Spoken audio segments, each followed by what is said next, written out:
Se fosse qualquer treinador brasileiro ali na beirada do campo, entre Brasil 2 e Japão 1, teria feito as substituições que eu e milhares de brasileiros queriam. Mas temos um treinador italiano, equilibrado e muito centrado no jogo. E eu te pergunto, você teria tirado Casemiro já no intervalo? Você teria tirado Lucas Paquetá, até por causa da lesão dele, já no intervalo? E quem sabe voltasse com o Luiz Henrique no lugar de Ryan? Tenho certeza que você ouviu ou então pensou e comungou da mesma coisa que eu pensei. Comentei com meu filho ao assistir o jogo. Eu voltaria sem Casemiro, sem Lucas Paquetá, nem sabia se ele iria ou não voltar, e sem Ryan. Pensamos em Endrick, pensamos em Neymar, Danilo Santos e várias outras opções que tinha ali no banco de suplentes. Mas nenhuma delas se passava por Gabriel Martinelli, que foi o cara. Mas daqui a pouco eu chego nele, porque antes vimos um primeiro tempo em que o Brasil, de fato, não conseguiu encontrar espaço. A seleção japonesa foi totalmente diferente do que foi contra a Holanda, do que foi contra a Tunísia e muito menos do que foi contra a Suécia.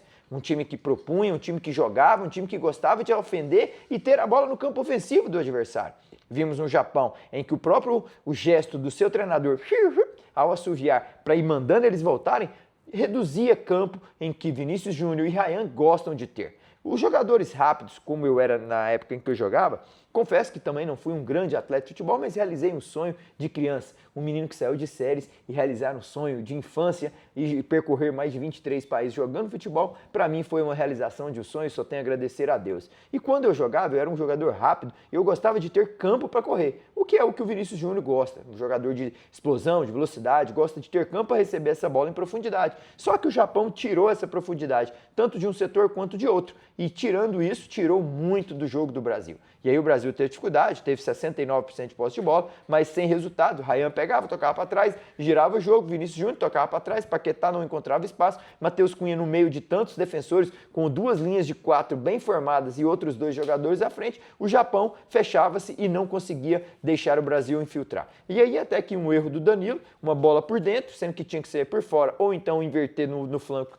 esquerdo, ele perde a bola para Santos, que conduz Casemiro lento, Casemiro já com cartão amarelo, não mata a jogada, a bola termina dentro da baliza, dentro do gol do goleiro Alisson, resultado 0-1 para o Japão. E até então ali todos os brasileiros viam extrema dificuldade, nenhum brasileiro sequer, incluindo a mim, não via sequer uma solução para o segundo tempo. Não via no primeiro tempo algo que pudesse deixar uma margem positiva para a volta do intervalo. Só que aí nós temos um maior treinador de todos os tempos. A importância de ter um treinador que não é daqui, a importância de ter uma filosofia que pensa diferente, a importância de ter um treinador que tem calma, que tem equilíbrio, que tem dentro da sua cabeça centralizado tudo aquilo que ele trabalha e pensa como ideal. Um treinador que resulta e resolve em mata-matas. Foi assim com o Real Madrid, quantos mata-matas de Champions League ele conseguiu ultrapassar. É um treinador diferente, que ao chegar ao intervalo, pediu calma, pediu paciência, pediu sabedoria aos seus jogadores. E foi assim que o Brasil conseguiu entregar sabedoria.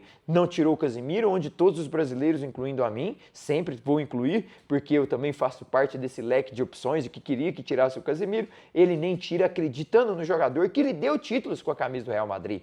Acredita, pede paciência, pede calma, reorganiza o posicionamento dele dentro de campo, encosta mais o Bruno Guimarães, adianta o Casemiro também para fazer com que o Japão se sentisse acuado a todo momento. Só que aí ele faz uma substituição, traz o menino Endrick, um menino que tem uma estrela, que até pode não ter tomado as melhores decisões quando teve a posse de bola, quis assistir os seus companheiros, quis ser solidário, nos momentos que necessitavam protagonismo da parte dele, mas só que ele dominava, entregava, até que o Gabriel Magalhães recebe do Vinícius Júnior no escanteio curto, uma jogada que já é ensaiada de Carlo Ancelotti e coloca a bola alçada na grande área do Japão, aonde um dos problemas sérios do Japão ao longo dessa Copa foi, sim, as bolas alçadas dentro da área. E o Brasil encontrou em Casemiro, lá no segundo poste, o mesmo Casemiro que nós criticamos no primeiro tempo, que estava gordo, que estava lento, que estava amarelado, em que vários veículos de transmissão pediam sua substituição pelo cartão amarelo e não por ter coragem de falar que ele estava mal no jogo, mas enfim, Casemiro estava no lugar certo, recebeu um lindo passe,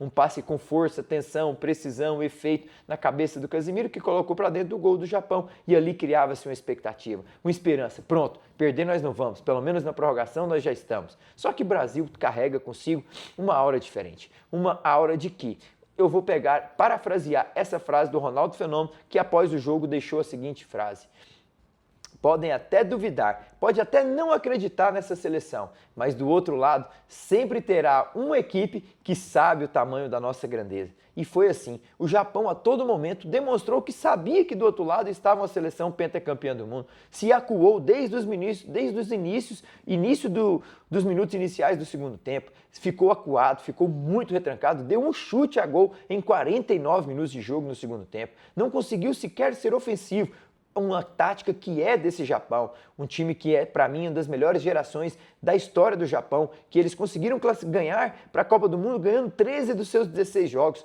Isso porque sem Endo, sem Minamino, jogadores que são importantes e titulares, ele conseguiu se reinventar, conseguiu ser organizado. Tem hoje o artilheiro Ayasu Ueda como um dos grandes destaques, Takefusa Kubo, um dos melhores jogadores da Real Sociedade na Espanha.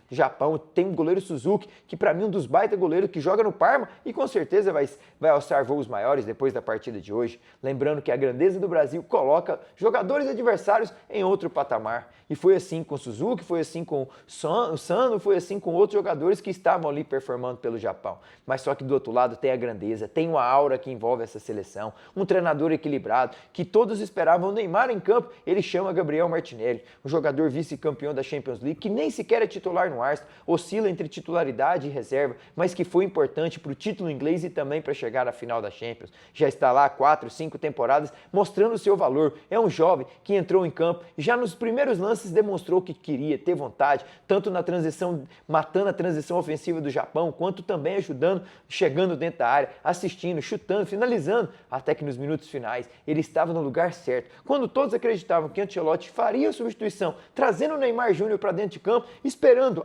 contra a Croácia foi assim, estava 0-0 e Neymar Júnior decidiu. Só que não, temos um treinador que sabe o que faz, temos um treinador que faz a leitura certa. Ele trouxe já o menino que decidiria para o jogo. Endrick perde a bola, no pós-perda consegue atrapalhar o jogador do Japão, Ryan recebe, Danilo ajuda o Ryan, que recebe, toca para Bruno Guimarães, que num gesto único de tranquilidade, de saber o que estava fazendo, estava na perna não dominante, hesita em chutar e assiste o jogador Martinelli, que num gesto de um toque tira do goleiro Suzuki, fazendo 2-1 para o Brasil. Um gol que demonstra muita grandeza, um gol que demonstra casca, um gol que demonstra que uma seleção tem 45 vezes jogando mata-mata, passou em 32 deles, contra uma seleção que apenas 4 vezes esteve nesse período de mata-mata e não conseguiu avançar em nenhuma. Casca de um lado, grandeza de um lado, presença de outro, uma geração nova, uma geração que precisa ganhar essa experiência e que só vai ganhar jogando contra seleções da magnitude que é o Brasil.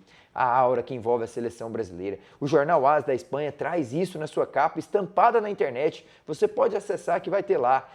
Quando se falar de história, tem que falar de seleção brasileiras em Copa do Mundo, a mística que carrega essa seleção. Decidir um jogo em que estava crítico nos seus momentos iniciais. Até ouvi alguns colegas da ESPN, Sport Center e Cazé TV falando que se o Brasil entregar novamente um primeiro tempo tão abaixo para algumas seleções como força de França, Argentina, Colômbia, Inglaterra, não vai ter prazo no final para o segundo tempo o Ancelotti organizar o time e vencer. Mas calma, cada vez que vamos passando em meio às dificuldades, nós buscamos nos reencontrar. E é assim que é ser brasileiro, em meio à dificuldade, em meio à garra, enquanto todos não acreditam, nós demonstramos que temos camisa, que temos grandeza, já estamos entre as 16 melhores seleções do mundo. Onde vemos uma tetracampeã Alemanha, que foi completa, que foi com jogadores como Manuel Neuer, Florian Wirtz, jogadores como Kai Havertz, Florian Tah, Jonathan Tah e outros jogadores mais, não conseguiram sequer passar pela seleção paraguaia, que ficou inclusive atrás do Brasil na classificação para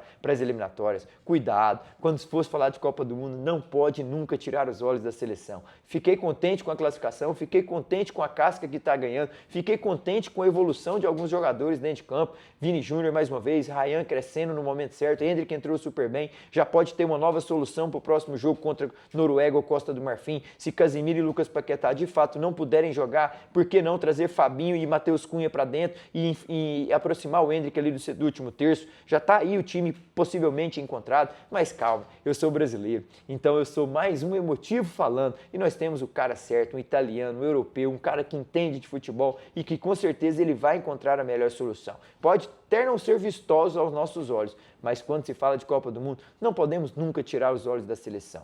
Deixei por último para falar de Bruno Guimarães porque ele merece uma pauta à parte, um parágrafo, digamos, à parte. Bruno Guimarães, que dos 9 gols que o Brasil fez, 4 direto participação dele com assistências, 2 contra a Escócia, 1 contra o Japão, 1 contra agora a seleção do Haiti. Que isso, Bruno Guimarães está exalando um perfume diferente.